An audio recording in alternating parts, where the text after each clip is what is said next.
Welcome everyone who's on the call with us, but obviously particularly special welcome to our newest Alliance members, our team from India, who are Sugandh and Aditi. So welcome both of you. Maybe you could start by just saying hi and introducing yourself to everybody before we start talking more about your journey.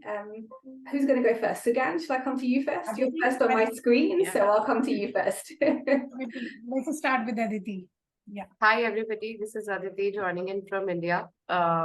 Looking forward to having more fruitful conversations with you guys going forward. And I'm Sugandh. Again, very, very glad to be part of the Alliance and learning and interacting with you. I'm based in India as well. And before joining FACE, I was in the Microfinance Industry Association. So I've been in association, I realize, for long part of my career. So I'm very glad to be in the community, which is my very own. So thank you for the opportunity, Sarah. No, and thank you for talking to me because, I've really enjoyed all of the conversations that we've had so far together. It's been, really fascinating for me to find someone who knows a lot about associations because it is a niche. There are not many of us out there that have spent many years forming, working and delivering in associations. And, as you can see, the number of people now joining the call with us is just sort of showing how many of us actually there are out there and how many of us want to learn and hear your experience with FACE. And sort of try and, I guess, learn from the mistakes and challenges, because let's face it, as associations, we have those along the way, but also sort of understand what you're doing, what's been really successful. So perhaps some of those tips, tools and hints can be used by some of our other associations on the call. I'm looking at all the names, and some I know better than others, but certainly I can see, for example, we have Ghana, we have Nigeria, we have Tanzania, we have Kenya. We have Zambia on the call. So there's a nice mix of people on the call, and looking at everyone who has signed up, we even have more than that. If I've missed a country, please say who you are in the chat. It will be nice to make sure we know which countries are and associations are represented on the call. And at the end, obviously, as we said, we'll have a little bit of time for networking in the various different sort of breakout rooms that we're going to have, so you all get a chance to get to know each other. But first, let's put focus on FACE. Niger as well. Wonderful, welcome. So let's put a focus on FACE. I want to know all about your journey, your where you've been, your impact. But let's start right at the beginning. Let's start with a question that sort of says, how did FACE start? Where did the idea come from? How did you get going? Tell us more. I think a lot of industry associations start with the sort of crisis. So I think our genesis was in some way was in crisis. In India, like elsewhere, digital lending industry itself is a very new one. 15-16 is when this all started, and it was a small group.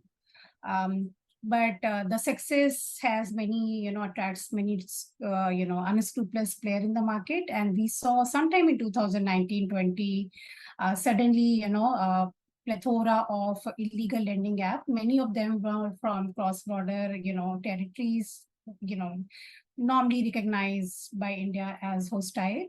And, these companies were, doing very harsh recovery practices, charging high interest rate, taking data from the consumer and so on. So a lot of evidences started coming in from different parts of India, and which essentially means that government took note of this and, took action, and which impacted legit player also, right? Because a consumer might have loan from XYZ illegal players, but they might also have loan from a legit players. And then when police looks at these things, then they become very agnostic to who you are. And which essentially means industry went through a sort of mini crisis, and it was very hard for people to deal with enforcement agency, prove that they are legit player and so on. So it was a wake-up call for the industry that, while we have, venture capitalists and private capital coming in and so on, but on the ground, it's sort of very shitty in terms of how people look at you. And if we have to differentiate ourselves as a legit player with clear set of rules, we need to form an industry body, one which can bring legit player as a group together, and therefore engage with regulator and the government. And second, it was also an understanding that supply will continue to attract a lot of different kinds of player. So as sort of pioneers of the industry, or the first folks who started this kind of thing, we should ensure that more and more people who come into this to the sector, which will make this industry competitive, but they also follow certain rules, because we all know some of the bad actors can really spoil the overall reputation for the industry. So that is how five large players came together, and phase came into being.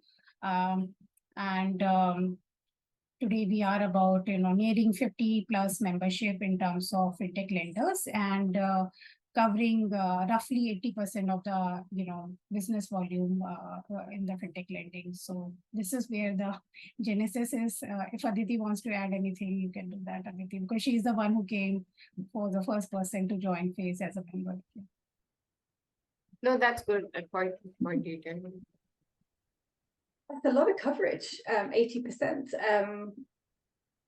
That's a fantastic start there. And it's always often challenges and problems or crisis that reminds us of why often the formation is not always out of positive, but to bring you out of a particular problems and challenges. So I don't know, maybe when you could give us a bit more example, when did you legally form? How were there any challenges in that process of creating a legal identity, and when did you start onboarding your first members? So I think we got started in September 2020, which like about just 3 years back. So very early on, people were very clear to have a formal structure, because there were some examples in the financial sector in India where very strong industry bodies have played very important role, not just in the financial services but IT sector, other sectors. So I think that sort of template was there in the minds of early folks. So we started with 5 members, immediately got ourselves as a registered as a non-profit entity, with all things in place, including registration, article of association, and so on. And at that point, immediately, first thing which we did was a code of conduct, because we wanted to ensure that we have our members, which are the existing members, follow this, but we will only onboard members who would follow this code of conduct. And at that point, 3 years back, there were no digital lending guidelines or the regulatory guidelines. So this code was important, binding and sort of base rule standard, which was expected. And then I think first year we were about 10, 12, I guess, Aditi, right? Mostly. So very few folks came in. Yes, we closed the financial year with 16. Yeah. So, and then for a year, we remained small in a sense. And there were many reasons for that. One was, the regulatory environment was really, in the flux, because RBI was looking at forming the regulation. A lot of consultations were happening. So people were obviously, nervous about it, how the regulation will shape up and so on. Second thing, there is already a industry body in India which is representing digital lenders. So in some sense, we also have a competition, so to speak, to, because a lot of lenders were also there in that particular association, and therefore, what is that we are sort of differentiating ourselves, right? So that was for us a very important question. So because everybody was asking that, why another association? How are you different? What are your services different? We were also charging higher than what the existing association charged. So that means that, there were a lot of questions asked, and we had no offering, right? As industry body, it's a peculiar stage where your product is not there, but you're saying that come and help us do that. So which was another challenge, because it was cash 22, right? Because you don't have members, so you don't have money, and then you don't have money, you're not able to do things which is required because of lack of resources. At that point, I think our members, some of the large ones took a call, and they committed that they would put a kitty in terms of to sort of kick us off. So they put substantial amount to ensure that proper team is hired, some activities could be taken up. So that faith was important, because when that kitty was available, then we can get right kind of people, and then also do some activities which became important to get more membership. And actually, it was our members who became our brand ambassadors for Face, to show that this is what we are trying to do. They get along. They brought more members into the fold, so that was very important for us to that. So I think credit goes to the initial members who sort of visualize what Face could do, and put their resources without any expectation, because we could deliver only this year, and that was important for them. So I guess this was the key challenge. I mean, continue to happen, because as I said, uh, unlike financial sector where there are banks and non-banks, very clear cut thing, because of the intersection of technology, and when you call fintech, then everybody comes into it, right? It's all encompassing. So there are a lot of association which would be doing similar sort of thing. Even traditional industry bodies, like we have a very large traditional industry bodies in India, which are multi-sectoral. They also have very focus on the financial services. And because fintech is such a glamorous thing to do now, I would say everybody wants to put their fingers into it, right? And, so it's in some sense we have a lot of competition, not just from the fintech industry bodies which are there, but traditional technology or sort of, I would say, digital kind of industries, embedded finance, or you call it by any name. So they're also very keen on the being part of the industry and doing stuff. So it's a very noisy, crowded, complex market, and therefore it's important for the industry body to really identify what the focus area is, what your offerings it, and that would be the glue on which you will be able to attract membership. So I'll pause here. So I think for me, there was two real key nuggets of information that I just, and I also want to, open the floor to questions about these two key nuggets. We sort of, you and I have planned a whole conversation, but I think there's two really key things for me there. Firstly, was you managed to get, a handful of key industry players to, without expectation, and I think that's a really good words that you've chosen, that without expectation, fund the first year of running of Face. How did you manage to do that? That's my question. And if others on the call I also think it have a was question even pre-me, right? I came in later. So see what was happening as industry body. Some, Aditi can tell you, it was a more these 5 players running the show, right? Somebody was managing our IT, somebody was managing our finances, somebody was running around to engage with the regulator. But these guys have their own companies to take care of, and they realize that this can't be done while taking care of as a founders or as the CEO of their own company. So they need a professional body. So that thought process was very clear. And I think in the long-term sort of perspective, they realize that if we don't do this, we will continue to be like a headless chickens, solving the problems as it comes. It would be more reactive. So we don't have to. I mean, this was something which industry itself says that we will do this. So. Just to add there, in the first year, we also had 3 independent industry veterans came into as advisory council to Face. That also bring in more of trust from other members, because they were more of neutral persons, not biased to any of the companies, but bring in many expertise and guidance in terms of where we should be headed for. So that has also helped us getting more people without expectation, or maybe they thought Face isn't heading at least towards the right direction.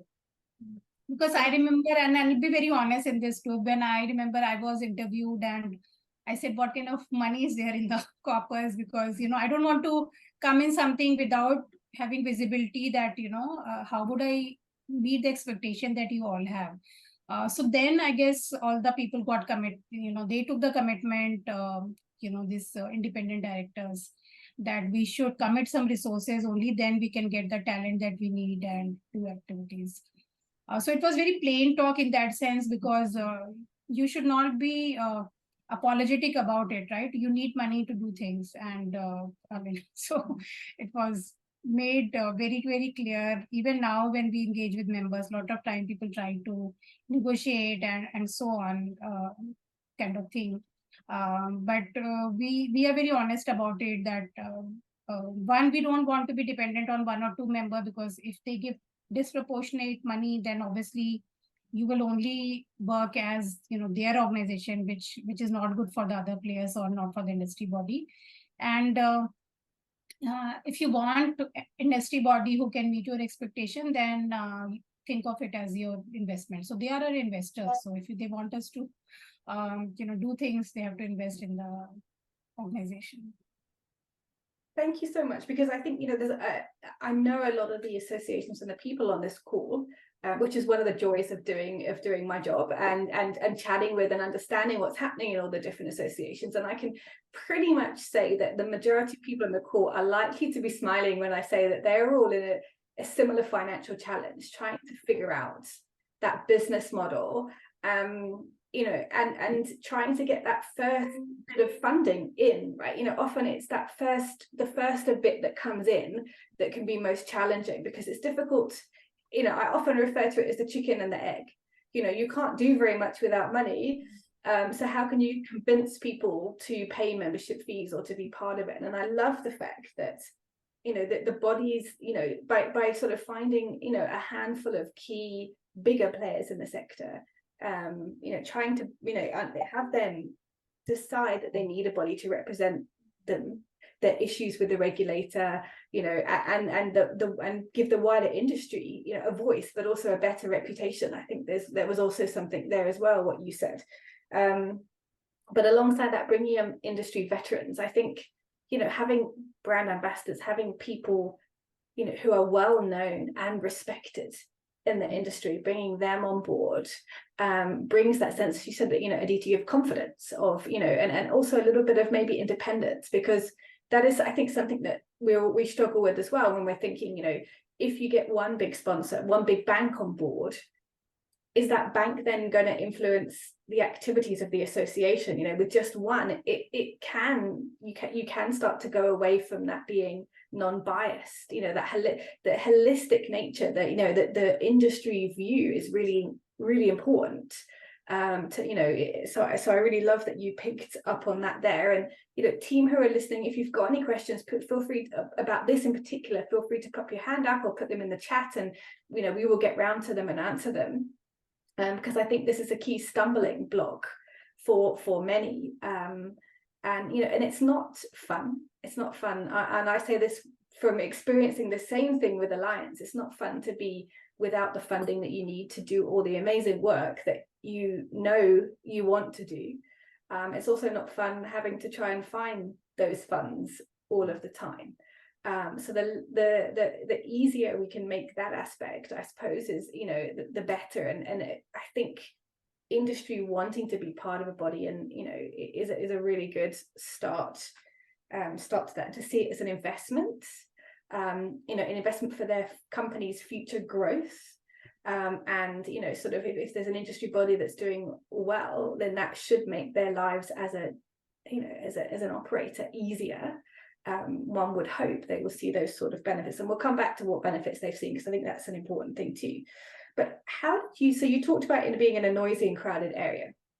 Some of our associations on this call are in a very lucky position where they're the only one in their area and they don't have that noise. But I know, for example, we've got Ghana, Nigeria and Kenya, who do already have a lot of associations and noise, just as you probably experienced. What helped you figure out what your focus areas should be? Yeah, so we mapped what other industry bodies are doing. We carefully try to get feedback, that what the pains were for folks. And I think you will not share this externally, but we really mapped that thing, that why people, what people don't like about those association, or where they see they are not delivering. So that was a very careful exercise which we did. And we also saw that what they were doing very well, right? So there's no point in duplicating or wasting effort, when something is already available. So for example, example, a lot of associations are doing these great events, right?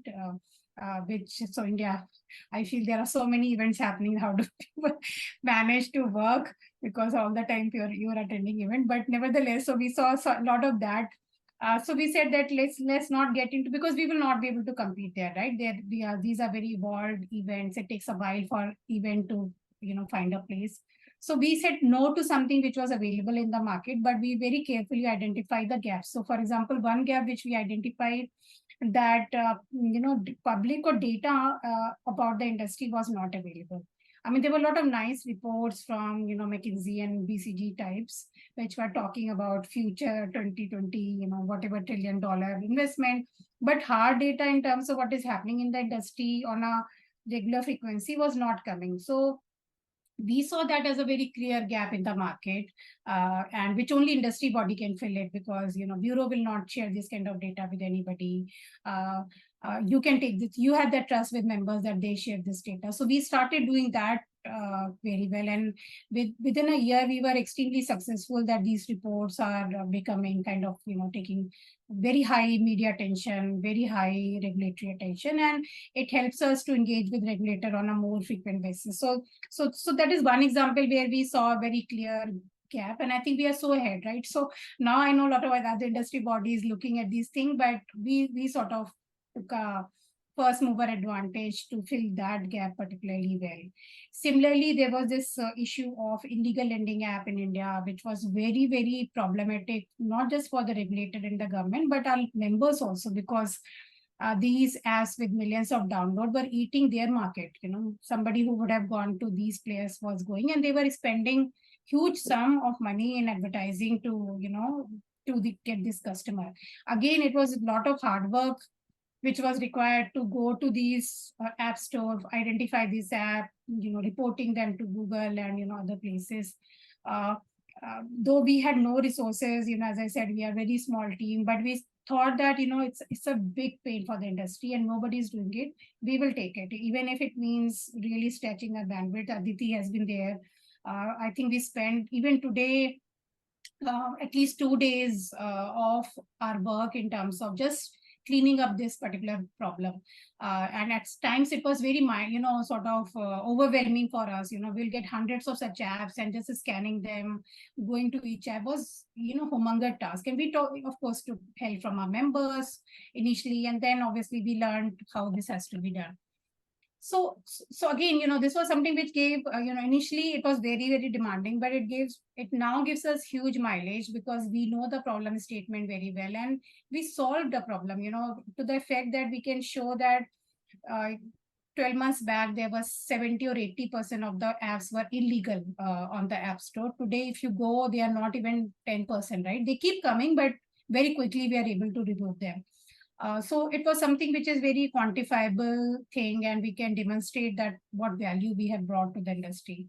So I would say that, this is how you have to keep, sort of seeing that what the pain, but I think understanding what the members are experiencing pain, but it could be very operational issue, some regulation which is nobody's talking about, but it's hard to implement. Really taking, clue from that, thing which members are saying and solving for it, I think it's very important for the industry body. I love that. I think it's really brave to say no to doing events, because actually doing a webinar or an event is relatively easy to organize. I mean, I say relatively because it depends on size and scale. But it can be something that you can be tempted to be drawn into just to sort of make yourself more visible. But I love, it reminds me, for those of you who know the blue ocean thinking, and many of you that have done the accelerator program with us, we talk about that, that actually the red ocean is where everyone's competing and doing the same, and it's very hard to stand out in the crowd. If you move to what we sort of call a blue ocean, which is the gaps, the niches, it's very much easier to have your voice stand out in a crowd. And the data that you're producing and actually tackling those apps, no one else was doing that, and that propelled your visibility much quicker than if you'd have tried to do events that was already in a very, very crowded space. And that sort of I love the fact that I think it's this combination of what are the pain points, what are the gaps, what is the industry having issues with, what is nobody else tackling, that will then lead to this niche that if you can act in, it really gives you a chance for that extra visibility. We've had a good question from Nuruddin come in, and he was wondering if there's any frameworks or reports that you've produced that you could, and I'm sure that that you've done it, so I'm sure that maybe Sugandha Aditi, you could pop a few links of the work that you've done in the chat so that the team can explore and understand what that would look like. I think that's a great question. Thank you very much there. I can just, if I can pitch in, I was part of the industry which was very comfortable sharing a lot of data, right? Microfinance in India has a long history. So if I ask X, they would give me 3X data, right? So this is how industry was constructed. But digital lending is very young, very new. And so it's also important to understand what is the comfort level in their journey, because there's no point asking, 100 data point when they would not share. So it will only dissipate your energy. So we really started with very high level, very basic numbers, which even those were not available. So I think that helped us to, get that going. And once, people have comfort that, okay, data is really helping them, it's sort of helping, create a positive narrative in the market, and nobody is leaking any data, or, it's not that, I'm there to share data between competition or anything. And we started very slow. You will not believe we started with just 10 members data. I mean, this is nothing. I mean, you can imagine 10 members data, but we thought, let's do it. Let's publish it. With 10, another 10 came, and then another 10 came. So, that universe keeps increasing, and it creates its own, I would say, pressures on peers to also be part of this report. So they saw that, okay, we are the one who are not sharing data. So yeah, so I'm sure there was some peer pressure that encouraged people to join membership. When you see all of your competitors, or if it's for individuals, all of your friends and colleagues joining something, you think, hey, I need to be part of this, right? Yeah. And so how did some of this work that you were doing on the data and dealing with the apps, how did that help your relationship with the regulator? A lot, actually, because you can't go to regulator just to say hello and always with the problems and so on. So it's nice because they also want to, because they assume, and which is very fair, that you are closest to the industry and you are the one who are giving them both positive stories and also not so positive stories. So data really help us, give us a talking point that this is what is happening, give them more color to the thing, because they also need that information that, okay, what is the diversity of the product, what is happening in terms of portfolio quality. For us, it was super helpful in terms of engaging, and quarterly data is going, they also understand that there's some hygiene happening. So it was for us extremely helpful. Second, because there's a lot of media frenzy generally in India about the fintechs and so on. So even very small brief report, we get coverage in very, very important places, right? The biggest media houses, the Pink newspaper were covering our report. So for no cost, we were getting that kind of PR naturally happening, and which is very content based. It's not that we are paying for anything. It's just a report which is coming out. We have started seeing even regional media, which otherwise is not so interested. They themselves are picking our report because we put out everything in public space. So, and then, a lot of people who are on the fences, they see, okay, this is what Face is producing. So for us, it gives so much to us with just one report that I can tell you. It's really very, very helpful for us for the visibility, getting new membership, engagement in all sort of ways.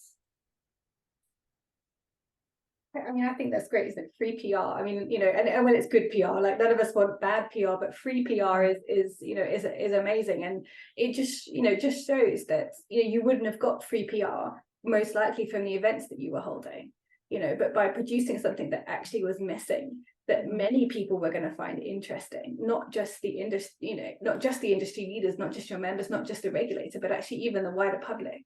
It really created that niche for you to launch your credibility. And you talked then about attract new members, and I've got a great question from Zishan about how you retain members. So perhaps you can sort of start to talk to us, how do you attract and retain your, what does your membership structure look like? And let's talk about that awkward thing, what do members pay? Because I'm sure that's another question that everybody wants to know the answer to, but nobody wants to ask.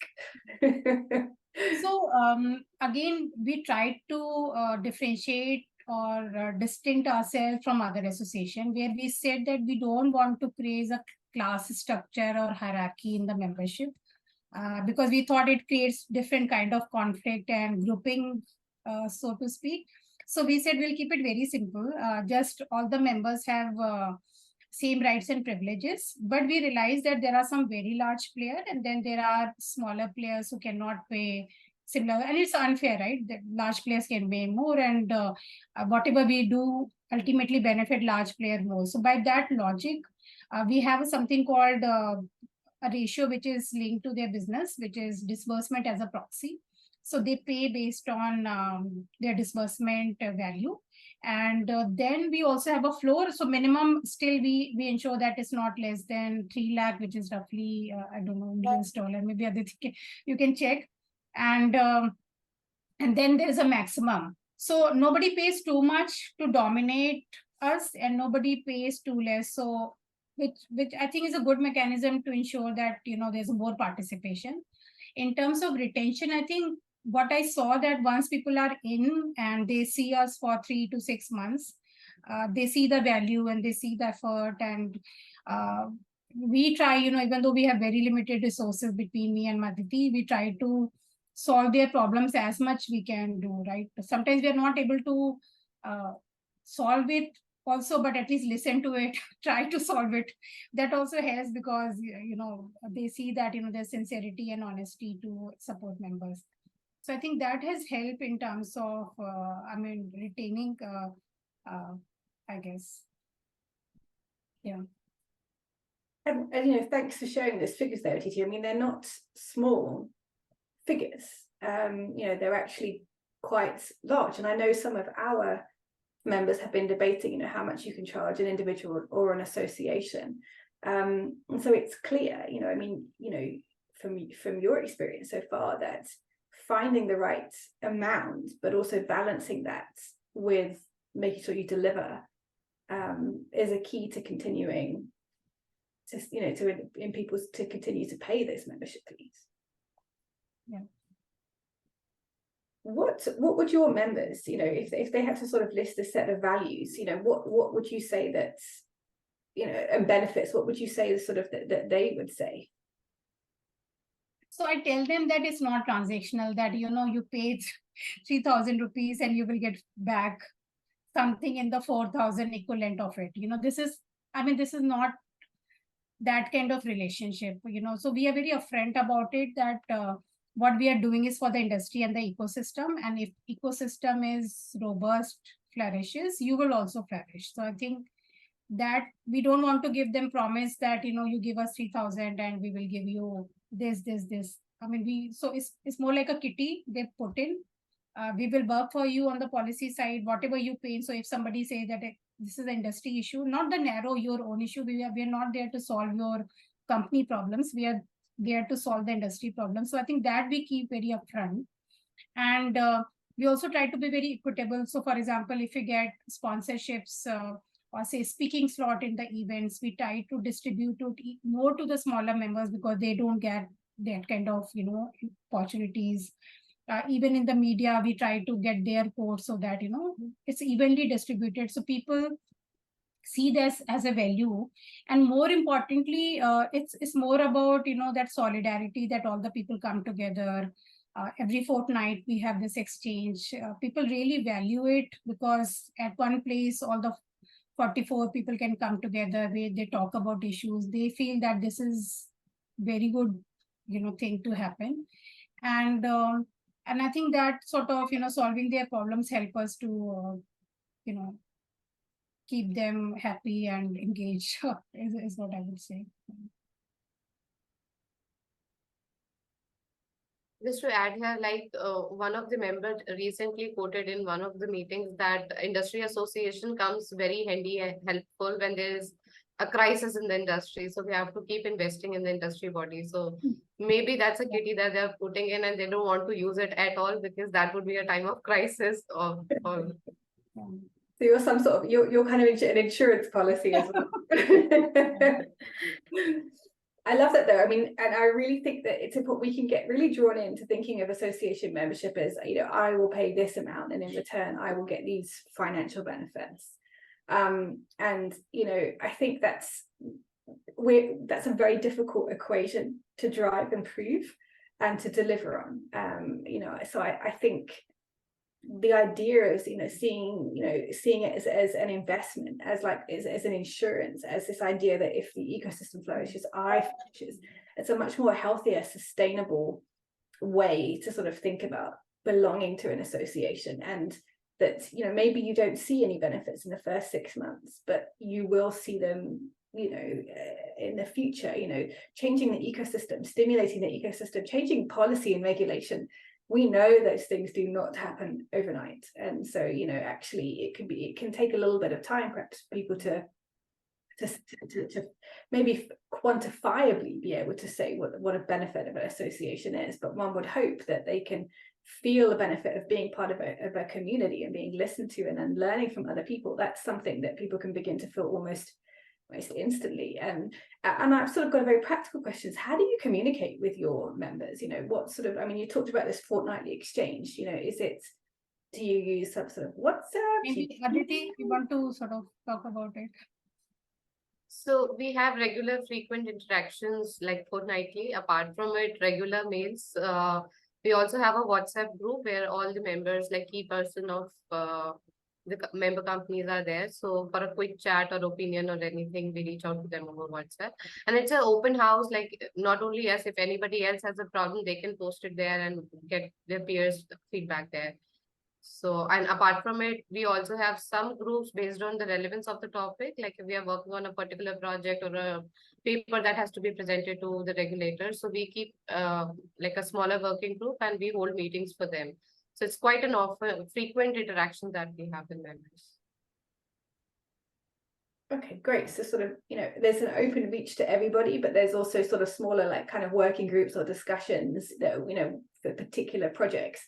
Mike's got a great question is, you know, how do you understand their needs and concerns and shape them into your priorities and activities? Because I'm sure some of your members want different things. How do you manage the different asks that come in? I think it's very open. And the way we sort of is that they can pick the phone and talk to me or Aditi anytime, right? So that comfort has come in, which essentially means that even in the night, 10 o'clock or whatever, right? If there's something which has happened, they would not hesitate to call me because they feel that I will be very prompt and try to solve the problem. So that is one good way to do it. And fortnightly call, as Aditi was saying, it's really important. I thought it was too intense when I initially came that every fortnight there is this call happening. But, you know, different people come in, you know, it's a sounding board, you know, just half an hour, but people chat about it. You know, this is what they're saying in the market. So that is something which I distill. And of course, you know, in terms of priority, policy remains the big priority for us. So I guess I would not say that there is a structure that we have to take members' feedback in that sense. We tried taking once, I think, when we were doing this annual exercise, which is more formal feedback in terms of what they want us to do for the next year. That is a yearly thing which we have done only once, but actually people do not respond that way. You know, it's always better to, I feel that, you know, talking to, you know, founders of the members or people, you know, when you meet them would really help you understand the gap much better, or, you know, visiting their office, then they open up a little more clarity. So I think it's just that, you know, having your eyes and ear open to problems is what helps us overall.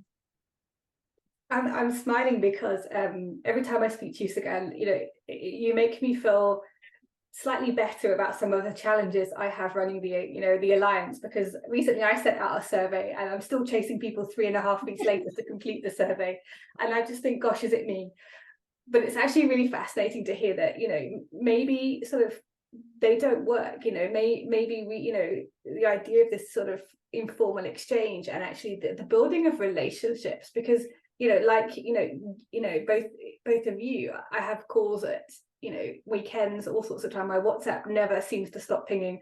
You've probably even heard in the background on this call the pinging of WhatsApp going on my computer because it's constant. And relationships, right? I mean, you know, people being able to trust you and know that you have their best interests at heart, even if you can't always deliver, because that's the reality of the world that we live in. We can't always do everything, but the relationship that we have, and you know, and the kind of informality of it, rather than formal surveys and etc. You know, maybe that's something that we need to embrace more, just as you sort of, you know, you found as well.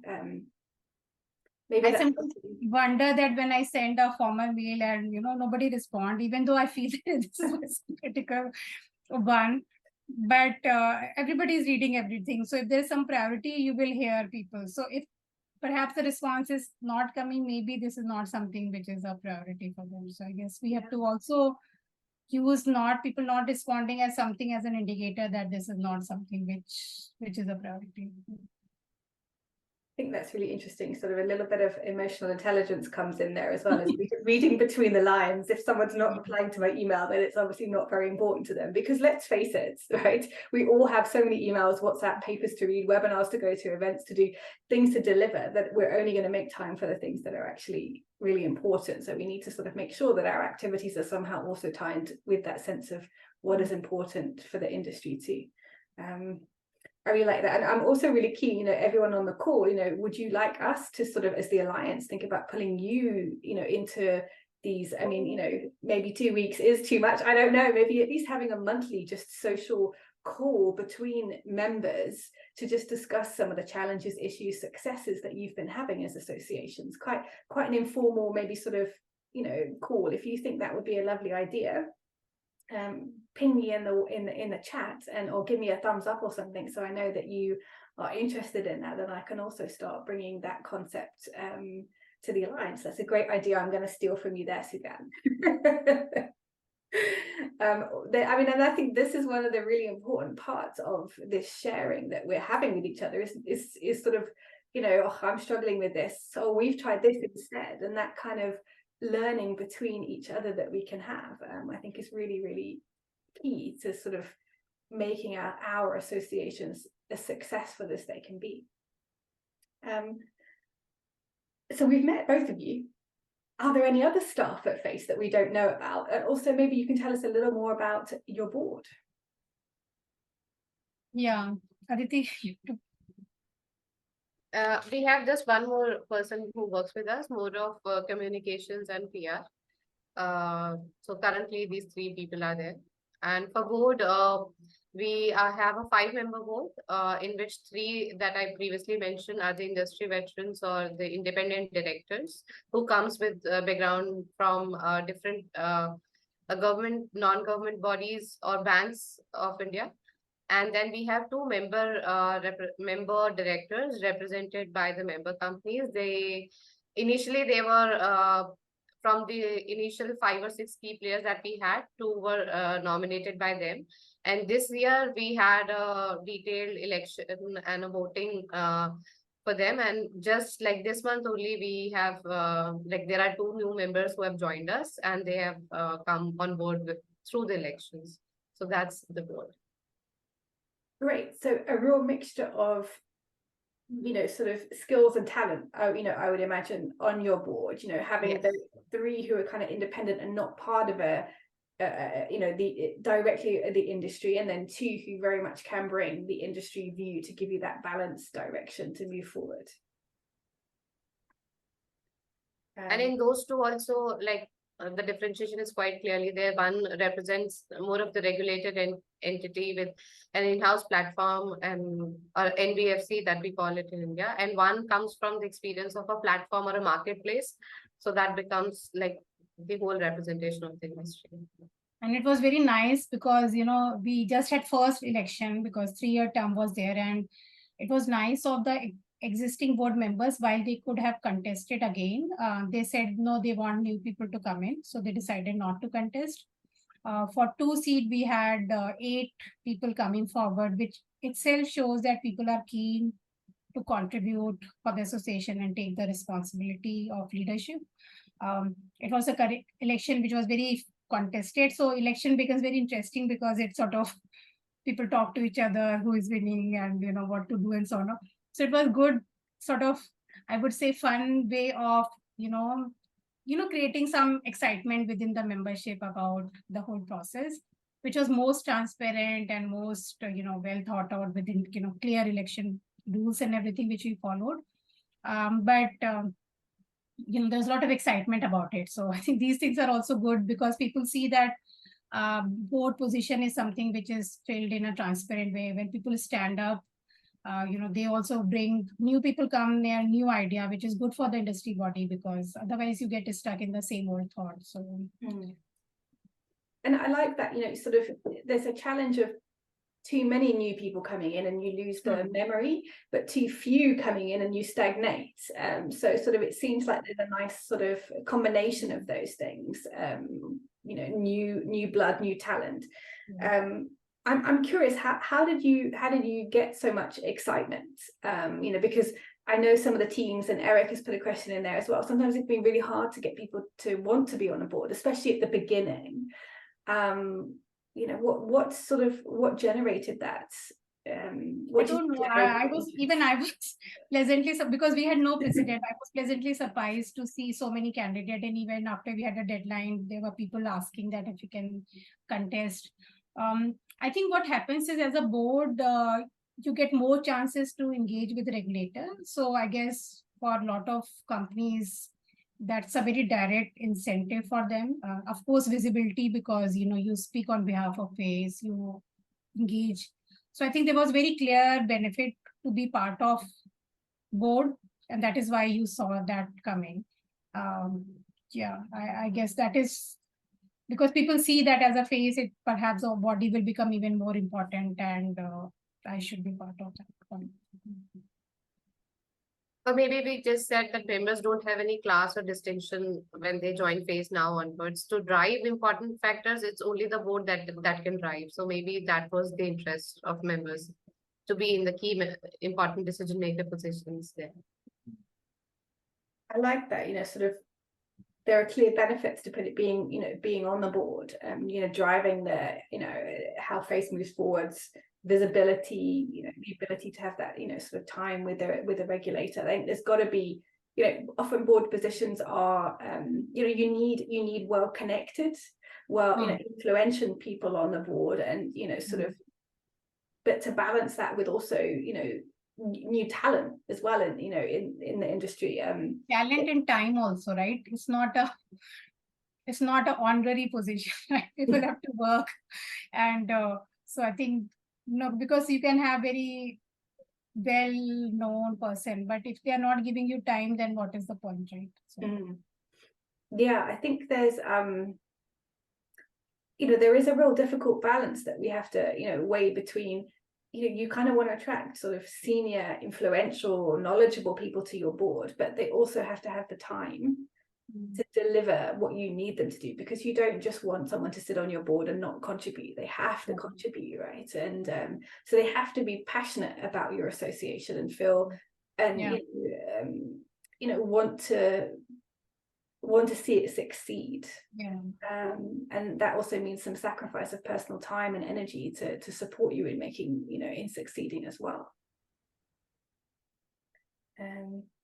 Great. And so I guess I want to sort of begin to think about wrapping up. So if anybody else has any more questions, please either pop your hand up or put them in the chat, because I think that would be great. What I'd love to ask you next is, on Mike's question also is very similar to mine, is strategic partners, both internally within India and externally, globally, who are you partnering with, working with, and what type of entities are being helpful or successful for you as an association.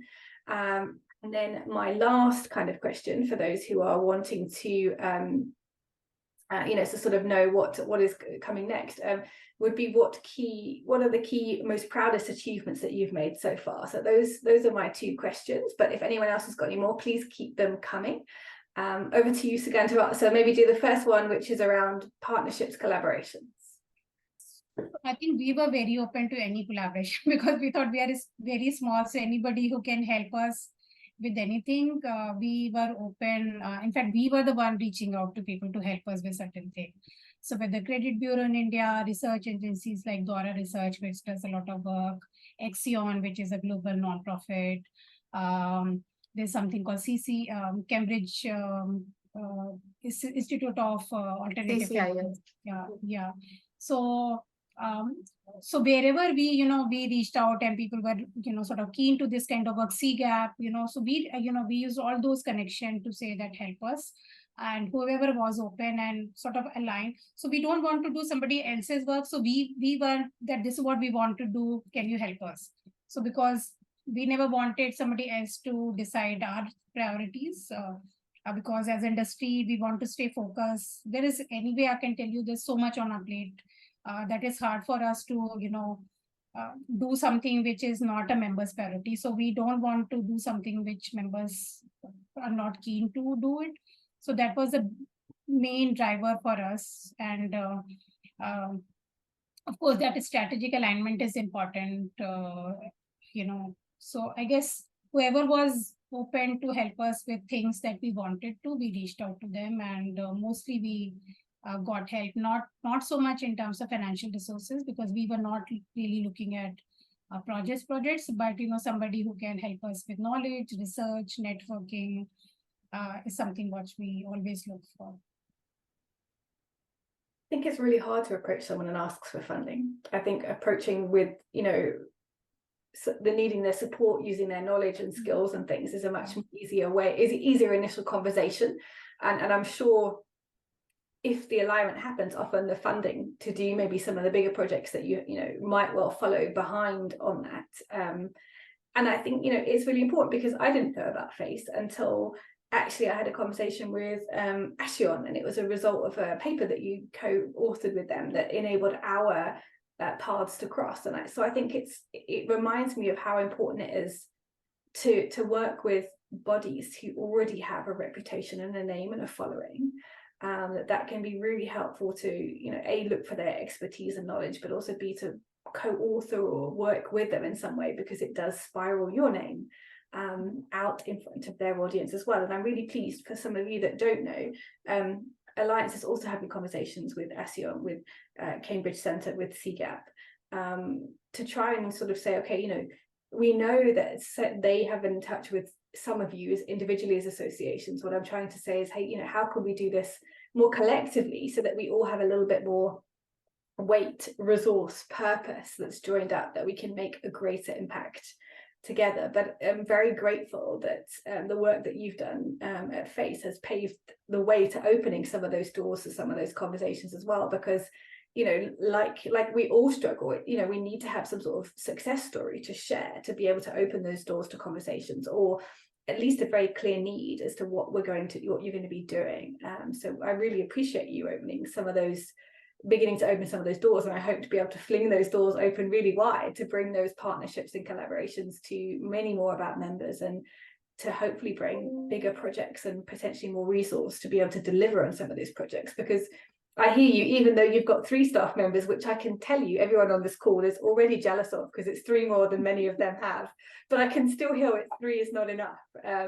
So yeah, I think a lack of resource is one of the big challenges that we have, but really hope that it inspires others to reach out. And I think it's also very brave of you to say that you weren't going to divert to follow what their priorities were, because that's something that can happen when there feels like there's a bit of a unclear power dynamic. And I don't mean that anything that you are doing is less than CGAP, but clearly CGAP, for example, just using them as an example, have much more of a bigger brand and resource. It can be easy to think that we have to kind of tack on to what they're doing rather than staying true to what we're trying to do. And I think that was really brave decision, and an important decision that has obviously contributed to your success.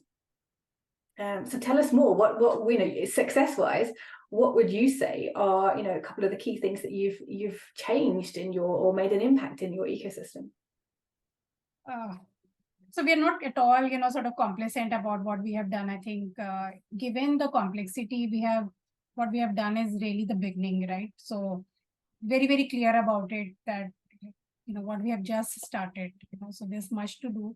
But I think we have set in some ways the tone of what is expected of fintech bodies. So when we started, you know, within last year, we have tripled our membership. So that was one big thing to be representative. Second is when it comes to regulator, the success factor is that we are always called for these conversations. So we are able to get trust and, engagement with them. So that I think is one important factor for any industry body. And same with the government, on the relevant issue. And the very fact that other industry bodies are in some ways following what we are doing in terms of reports, in terms of structures that we have put in place. I think I feel good about it that, we have set the trend in terms of what is the right thing to do. India is a big market. I feel there is a space for, more industry bodies, nothing wrong with it. But if we can all work in tandem and do things which create value is what is important. So I think I would sort of, because we are very young as industry body compared to a lot of industry bodies in India. We are the youngest in that sense. But in short span of time, we have been able to create our own sort of niche and create value. I think for me, that is the most satisfactory part of the whole thing. Yeah. Aditi, is there anything you would like to add to that list? No, I guess Sugan covered it all well. Yeah. Perfect. I mean, I think, we are all, everyone on this call, there isn't one of our associations on this call that is older than you either. And so I think, you're speaking to a peer group of people who understand, how challenging it is to make, significant impacts. And I think, like you said, sort of thinking about what success looks like for the first couple of years.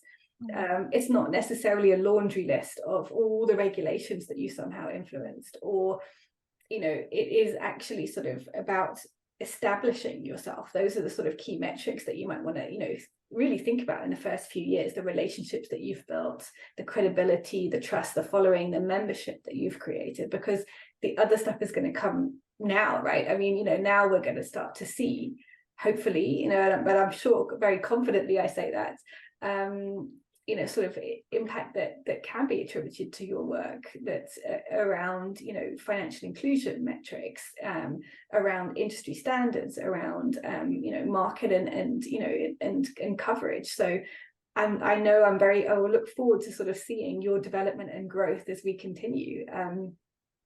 I'm going to put out there one last call. If anybody has any questions, feel free to put them in the chat or raise your hand, because otherwise we've only got 15 minutes left. We started a little bit later. We've had a wonderful hour with Sugandh and Aditi. Thank you so much. I mean, honestly, I could continue the conversation because I'm sure there's so much more that we could chat and share and learn, but we all obviously have to go back to our associations and deliver on our niche and values that we want to work on.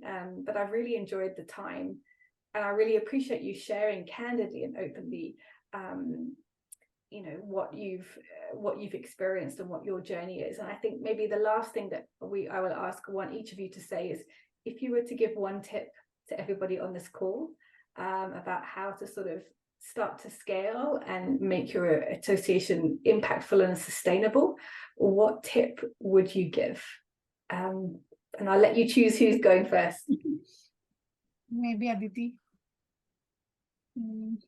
I can just say, like, the focused objective that you're working with, there would be noise in the market, but like effectively choosing what fights to pick first and what to leave brings in the most like the valuable thing for you. So that's yeah. And I would sort of completely first is, ruthlessly prioritize. You have as much resources, so think about that very hard.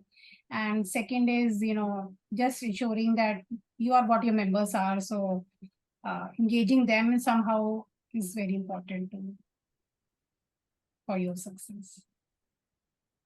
Perfect. I love that. Ruthlessly prioritize, be super focused, and being realistic about the resource that you have and what you can do. Do one thing really well rather than 10 things not so well. I think that's a great piece of advice there, and make sure that you're always engaging with your members. I'm really hoping that others might take this 2-weekly approach or whatever it is, that take some inspiration and think about how they can engage with their members the way that you do with yours. Really, thank you so much for your time. I've really enjoyed it. I really appreciate it. And I also encourage any of you listening, to reach out and chat with Sugandh and Aditi, because I'm sure, peer learning and getting to know each other will be a really important part of our journey together as the Alliance members.